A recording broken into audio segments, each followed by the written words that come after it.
Also on Disney Plus, I watched Captain Marvel. Is this a 2019 movie? Came out after Infinity War, but just before Endgame. Yeah, you're supposed to fill in the gaps here. Wow. This movie is shockingly bad. And it's a special kind of bad because it brings a level of clinical mediocrity to the table that I don't think I've ever seen before. So we're dealing with Brie Larson, who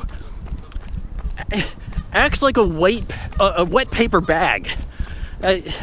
There's nothing compelling about her character. She's a Kree. She's part of the Star Force. They're attacking the Skrulls. And you know something's fishy because we don't have a good reason to attack the Skrulls. We're given commands like for the good of the Kree as they go into their little tactical strike. Jude Law seems to be a bit smarmy. Oh, well, she can shoot some blasts out of her hands. Whoopity-doo. People get separated. She gets captured. She escapes. Crash lands on Earth. How interesting, convenient that their ship was that close to Earth. Oh, but it's Earth in 1995. Let's tickle you with the nostalgia vibes, guys. Crash lands through Blockbuster Video. Store seems to be appropriately set up. You know, you spot things like a True Lies now on VHS standee. Samuel Jackson shows up as Nick Fury. One of the bigger roles for him in the MCU. You know something? They have the resources and they do a good job with this. The de-aging process in the MCU movies, they can make a pretty good looking young anybody for that matter. I'll say Coulson doesn't look young. If you're going to give me that he's maybe 25 here, no. Does Samuel Jackson look like he does in Die Hard with a Vengeance? No, not quite. But he looks younger than he does as Nick Fury. Anyway, he kind of believes that she's an alien, helps her out some, doesn't like take her in or beat her up. The Skrull these people that they're after, they can clone themselves, look like anything. In typical form, they look generic as all hell. There's talk about them needing DNA, but they don't.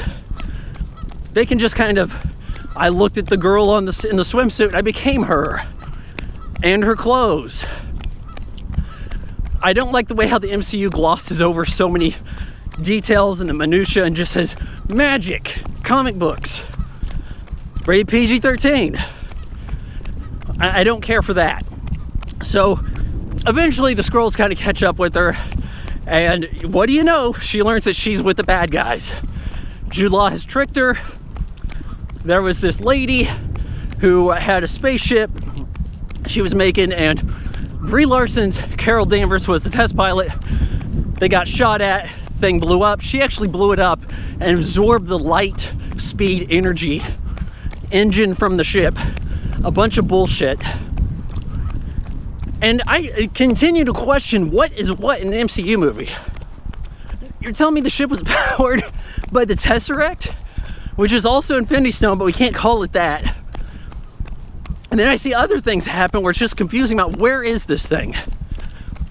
So that explains how she has these powers, can shoot stuff out of her fist. And nothing is exciting. She has the power of Deus Ex Machina. Any given situation, Veers, as they call her, can get out of it. Oh, I just remembered I'm a total badass. I can fly in space now. When I didn't think I could fly in space, I had a space helmet that gave my hair a mohawk, because that's how it is in the comics, I guess. What's the practical purpose of that? You die. They hijack like an advanced stealth fighter that is also a spaceship that can evidently land and take off anywhere. And getting it out of the base is a non-issue. Just her and Samuel Jackson jump in and they're gone. There's no like Rube Goldberg effect. We knock over this. We're gonna have like some kind of Raiders of the Lost Ark homage. The fuel line's over here. Things are lighting up. Nope, nothing exciting. She goes into this trance where she remembers things and it plays Nirvana.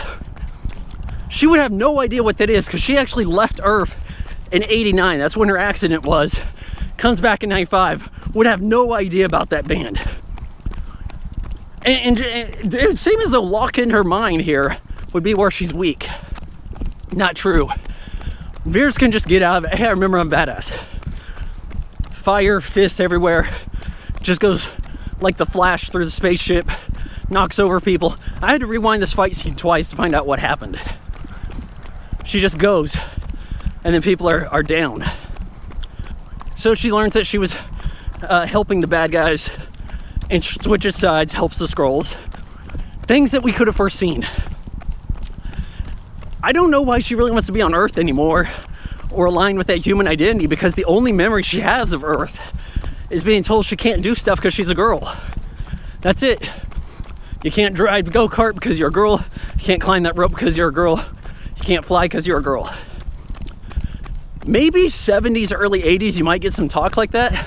But is that all that she can get as memories? Like, holy hell, guys.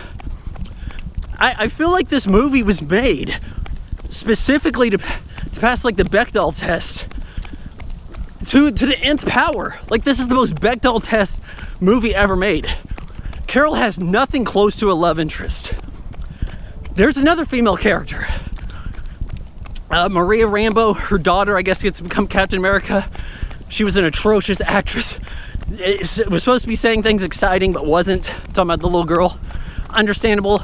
When I was a little girl, I wasn't a great actress either. There, I'll give you that. Because girls can't act. Oh, here comes cancel culture. No, what I'm saying is, she has a little girl. No one says anything about the dad.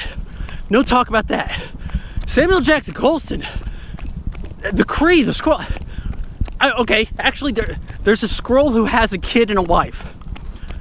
Other than that, it's a weird, sexless world where no one has a love and no one has a date. Holy hell, this is the most clinical movie ever made. And I'll tell you, the one bright spot, probably my favorite alien in all the MCU, gets one scene here, really. This Minerva, blue Asian. Holy hell, is she fine. I want to make sure no one hears me. Jesus. She's like the only character that gets killed in this movie. Blown up by Rambo. In the canyons, like Rambo 3. You couldn't get more use out of that? Jesus Christ. Man, this movie is absolutely abysmal. And yet I'm going to give it Captain Marvel. Oh, you know what? I'm more ranting. I don't believe this made the money it did. Honestly. You're Disney. You control probably more than 50% of the movies that can go to theaters. You tell the theater, hey, we know this is a practice, by the way.